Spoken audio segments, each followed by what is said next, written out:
Por el espejo retrovisor vi que corría detrás del auto, no como un animal, no a cuatro patas. Corría erguido y durante varios segundos a más de 85 millas por hora. Lo peor del caso es que estaba por alcanzarme.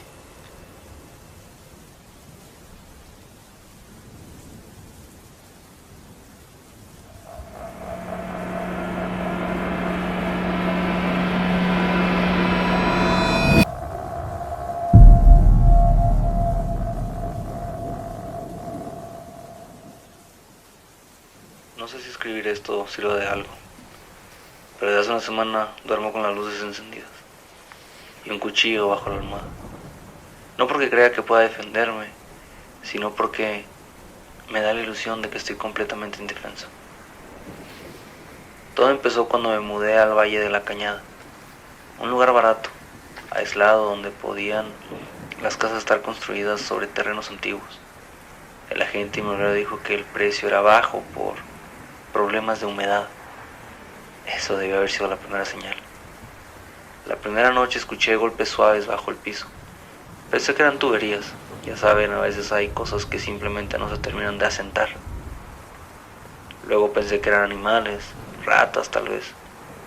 El sonido no era constante. Era como algo que iba tocando a ver si encontraba algo. Como si algo estuviera probando el lugar. Al tercer día, noté que los perros del vecindario no ladraban por las noches. Y no dormían tampoco.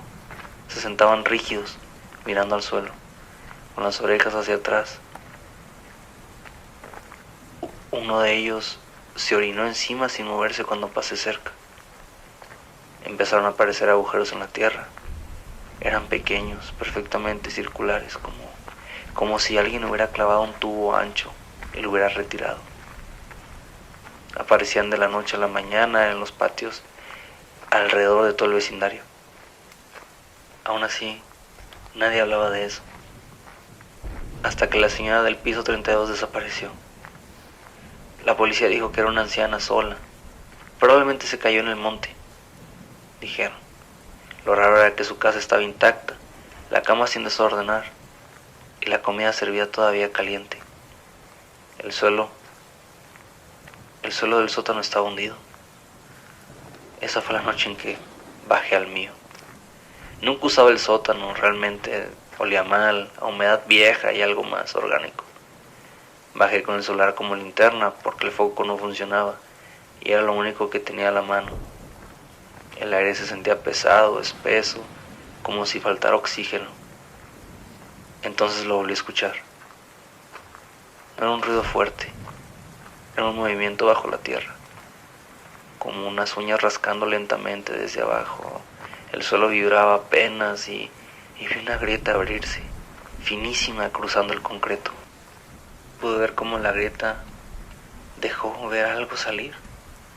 No sé si era un animal, no estoy seguro realmente de lo que era, parecía un dedo.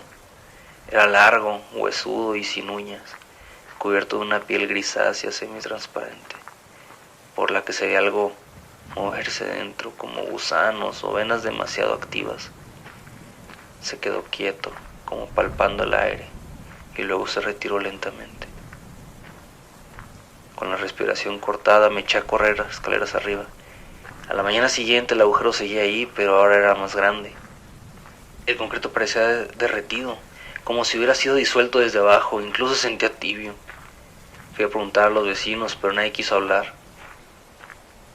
Uno de ellos, un hombre flaco con ojeras profundas, solo me dijo: no hagas ruido por las noches, eso les molesta. Esa noche no pude dormir, pensaba y pensaba en eso que me había dicho el señor. ¿A qué se refería con les molesta? A las 4:10 escuché algo nuevo. No eran golpes, sino voces. No eran palabras claras, eran como murmullos. Eran como voces o fragmentos de tonos humanos mezclados, como si algo hubiera escuchado conversaciones y tratara de repetirlas. Las paredes vibraban y el suelo crujía. Entonces sentí un olor, dulce pero podrido, como carne olvidada al sol. Atiné solo a salir de la cama tembloroso para revisar de qué se trataba. Me congelé al ver que del agujero del piso del pasillo comenzó a salir una forma, y me llené de terror al ver que a esa figura le seguían varias más. Eran criaturas alargadas, sin ojos, con bocas que se abrían en lugares incorrectos del cuerpo. Algunas tenían demasiadas extremidades y otras parecían mutiladas.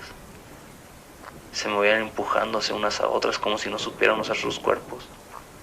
Pero lo peor era que me reconocieron. Sus cabezas se giraron al mismo tiempo. Una abrió la boca y con la voz de mi madre dijo mi nombre. No grité, ni siquiera pude. Me quedé petrificado del horror. Una de ellas se acercó demasiado. Su piel vibraba, como si algo quisiera salir desde dentro. Vi restos humanos incrustados en sus cuerpos, cabello, dientes y un anillo que reconocí casi de inmediato. Ese anillo era la señora del 32.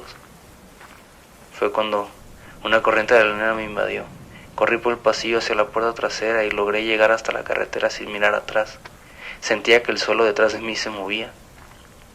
Pasé esa noche en un motel, lejos del valle, pero justo cuando pensé que había escapado, encontré tierra húmeda bajo mi cama, con el mismo olor y el mismo calor de hace unos minutos.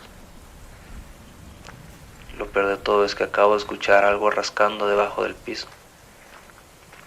Escribo esto para que quede registro de que hay algo debajo de esta zona y que sepan que no importa qué tan lejos te vayas, una vez que te ponen el ojo encima, no te van a dejar huir.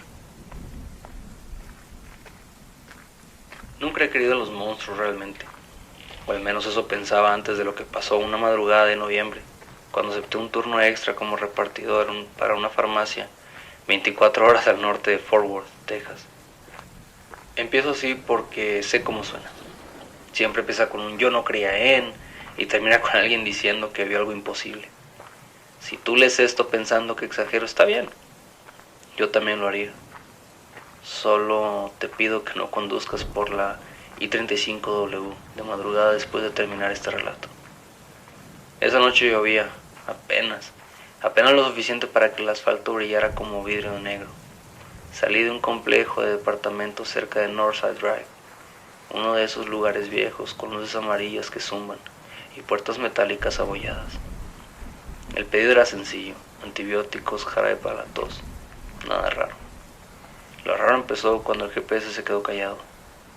No se apagó, simplemente dejó de dar indicaciones durante casi un minuto. Justo cuando pasaba por un tramo sin salidas, flanqueado por terreno baldío y árboles retorcidos, pensé que era una señal, pero vi algo al fondo del camino. Primero creí que era un perro. Habían muchos en esa zona, animales abandonados que se movían en manadas. Esta cosa estaba parada justo al borde de la carretera, inmóvil, bajo la lluvia. Los faros lo iluminaron de golpe y tuve tiempo de verla con claridad. Era demasiado alta. Un perro puede llegar a la cintura de un adulto. Aquello me llegaba al pecho. Tenía el cuerpo alargado, huesudo, cubierto de algo que parecía pelo mojado, pero no se movía con el viento. Su cabeza estaba ladeada, y cuando levantó el rostro entendí que no era un animal normal. Los ojos reflejaron la luz de forma incorrecta. No brillaron como los de un perro o un venado. Fue un reflejo opaco, profundo, como si mirara desde un pozo. Pasé de largo, no frené. Me repetía que la oscuridad distorsiona, que el cansancio juega trucos. Pero por el espejo retrovisor vi que corría detrás de mi auto. Pero no como un animal, no a cuatro patas. Corría erguido. Escuché el golpe seco en la puerta trasera del coche. Una vez, dos, como si alguien raspara metal con uñas duras. Aceleré. El velocímetro pasó a 60, a 85, y aún así durante varios segundos él seguía ahí. Cuando desapareció no sentí alivio, sentí algo peor, la certeza de que se había detenido porque quiso. Llegué a la farmacia con las manos temblando y el empleado lo notó enseguida. Me preguntó si todo estaba bien, pero no le conté nada. ¿Qué iba a decirle? ¿Que un perro gigante me había perseguido por la autopista? El verdadero error fue regresar por la misma ruta. En el cruce cerca de McCann Boulevard, el coche empezó a fallar. Las luces parpadearon y el motor tosió y murió. Me quedé varado en la orilla, rodeado de maleza, con la lluvia cayendo más fuerte. El silencio era antinatural, no había grillos ni autos pasando. Entonces oí pasos. No venían de la carretera, sino del terreno baldío a mi derecha. Pasos lentos, arrastrados. Lo peor del caso es que no era uno, sino varios. Apagué las luces para no llamar la atención y fue entonces cuando los vi entre los árboles. Eran 3, altos, delgados, con extremidades largas. Sus articulaciones doblaban donde no debían. No tenían hocico, sus caras eran lisas, tensas, como pieles tiradas sobre un cráneo mal diseñado. Solo bocas grandes, verticales, que se abrían y cerraban sin emitir sonidos. Uno de ellos inclinó la cabeza, exactamente igual que el primero que vi en la carretera, y sonrió. No era una sonrisa humana, era el gesto torpe de algo que había aprendido a imitarla sin entenderla. Golpearon el auto, primero suave, luego más fuerte. El metal se hundió bajo sus manos. Escuché uñas o algo parecido deslizarse por el parabrisas, dejando surcos blancos. Uno se agachó frente a mí y su rostro quedó a centímetros del vidrio. Vi detalles que todavía me despiertan por las noches, venas oscuras bajo la piel traslúcida, saliva espesa cayendo por su boca, espesa, un ojo más alto que el otro, y entonces habló, no con palabras completas, sino fragmentos. Sentí que algo dentro de mí se rompía. Grité, golpeé el volante y en ese instante el coche arrancó solo. No esperé a entender, solo aceleré con todo lo que daba y solo por el espejo pude ver cómo se apartaban lentamente del camino, sin prisa, como si supieran que no importaba realmente. No volví a pasar por ahí. Semanas después busqué reportes, accidentes, animales extraviados. Encontré algo peor. Publicaciones enterradas en foros, comentarios sueltos en foros de internet, gente hablando de cosas altas cerca de la zona, de perros que caminan como personas. La mayoría borró sus cuentas. Yo estuve a punto de hacer lo mismo, pero anoche, mientras dormía, escuché pasos afuera de mi casa y una voz muy suave que desde la calle llamaba mi nombre. No tengo perros, pero sé reconocer la vocalización de uno. Si dejo de actualizar no fue una broma, simplemente esos no eran perros. ¿Qué tal, comunidad? Antes de seguir adelante con estas historias, quiero que recuerden de mandar sus historias al correo relatosparanormir@outlook.com. Recuerden que cada historia es relevante y cada historia debe ser mandada, ya que esto nos ayuda a seguir con más contenido como este y a seguir echándole tantas ganas como lo hemos hecho. Y recuerden que si te sientes identificado con alguna de nuestras historias, por favor comparte, da like y deja un comentario abajo. Quiero escucharlos, quiero saber si alguno ha visto algo, si alguno ha vivido algo parecido a esto, o al menos tiene alguna historia o conocido o algo o alguna opinión al respecto. Así que sin más por el momento, por favor, sigamos con más historias, más relatos para no dormir. Nunca pensé que el metro de la Ciudad de México pudiera volverse tan silencioso. No vacío, no cerrado, solo silencioso. De una forma en que te oprime el pecho, como si el aire estuviera escuchando. Todo empezó un martes cualquiera, regresando tarde del trabajo. Eran casi las 11:40 cuando bajé a la estación Hidalgo. Estaba cansado, con los audífonos puestos y la cabeza hecha polvo. Realmente nada raro. Gente con sueños rotos, vendedores de chicles y el olor húmedo de siempre.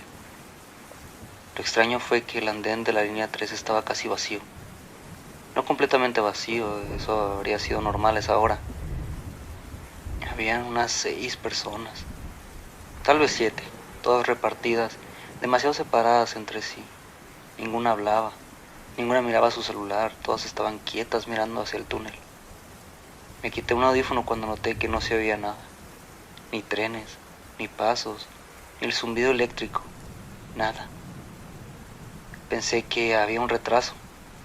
Me apoyé en una columna y miré el mapa del metro. Entonces vi algo que no cuadraba. debajo de las líneas habituales. Alguien había rayado con plumón negro una más. No estaba recta, temblaba como dibujada con prisa. No tenía nombre, solo un símbolo extraño parecido a un ojo torcido. Antes de que pudiera procesarlo, el tren llegó. Pero no era la línea 3. Las luces eran más tenues. Los vagones parecían más antiguos, como de otra década. Las puertas se abrieron con un sonido largo, húmedo, casi como un suspiro cansado. Las personas del andén subieron sin dudarlo. Eso debió bastar para que yo me fuera. Pero algo más pasó. El reloj de la estación se apagó y luego se encendió mostrando las 12 en punto. Subí. Dentro olía a metal viejo y algo orgánico, como sótano mojado. No había anuncios, ni mapas, ni propaganda de ningún tipo. Solo ventanas oscuras donde no se reflejaba nada. El tren arrancó y de inmediato supe que no íbamos a ninguna estación conocida. Las luces parpadearon. El chirrido de los rieles sonaba mal, no rítmico, más bien como algo que se arrastraba debajo. Me senté frente a un hombre con traje. Tenía las manos demasiado largas, los dedos apoyados en el suelo. Al levantar la vista noté que parpadeaba al revés, cerrando primero el inferior del ojo. ¿Sabes a dónde vamos?, le pregunté en voz baja. Me miró, me sonrió con demasiados dientes. Casi llegamos, dijo. Siempre llegamos. Las estaciones comenzaron a pasar, pero no tenían nombres, solo señalizaciones rotas, símbolos pintados con algo oscuro. En una de ellas vi un movimiento en el túnel. No eran personas, eran altos, demasiado altos. Caminaban encorvados, apoyando las manos en el piso. Sus cabezas rozaban el techo del túnel y sus bocas se abrían verticalmente, desde la barbilla hasta la frente de forma grotesca. Incluso por un momento me pareció que no tenían ojos, pero no estoy muy seguro. Incluso uno golpeó el vagón al pasar. Sentí la vibración hasta en los huesos. Las demás personas en el tren seguían quietas. Nadie parecía sorprendido, nadie se agitaba, nadie como yo. El altavoz crepitó. Próxima estación, transferencia. El tren se detuvo y las puertas se abrieron. Esta vez pude leerlo claramente. Era carne en descomposición. Al bajar entendí algo horrible. La estación se parecía a la Hidalgo, pero no del todo. Los mosaicos estaban rotos, las paredes parecían respirar. Literalmente se movían lentamente, como si algo vivo estuviera detrás del concreto. Fue cuando vi un letrero. Salida. La flecha apuntaba hacia un pasillo largo y oscuro, y las criaturas del túnel comenzaron a entrar en él. Caminaban lentamente, reconociendo a la gente. Cuando una se detenía frente a alguien lo olía. Si parecía satisfecho lo dejaba pasar. Pero cuando no, vi como una mujer gritaba sin voz mientras la arrastraban hacia una abertura en el suelo. Pero nadie la ayudaba y nadie tampoco reaccionó. Cuando llegó mi turno, la criatura frente a mí se inclinó y su rostro se abrió. «No eres de aquí», me dijo, con una voz que parecía varias superpuestas. «Pero aún puedes quedarte». Negué con la cabeza llorando y la criatura dudó. Escuché un chillido agudo detrás de mí y las luces fallaron. Fue cuando comencé a correr. No sé cómo encontré una escalera, no sé cómo pude subir. Solo recuerdo que el aire se volvió más frío, luego más sucio y luego todo me empezó a parecer conocido. Emergí jadeando en la estación Guerrero. Gente normal, ruido, vendedores y música lejana. Miré el reloj y eran las 11:42 p.m. 2 minutos después de haber entrado. Desde entonces, evito el metro por la noche. Me da gusto que se hayan quedado hasta el final. La verdad, ese tipo de historias me gustan mucho. El hecho de que haya algo que finja ser algo que no debería ser, ya sea un perro, un gato, aquellas mascotas que siempre están con nosotros, pero de cierta manera el hecho de que actúen tan diferente nos pone nerviosos. El ver o presenciar un suceso en el que las cosas no deberían comportarse como lo vemos, en los que sabemos que las cosas no son así, es simplemente diferente. Gracias por llegar hasta aquí, espero que se suscriban y espero que sigan sintonizando más relatos para no dormir.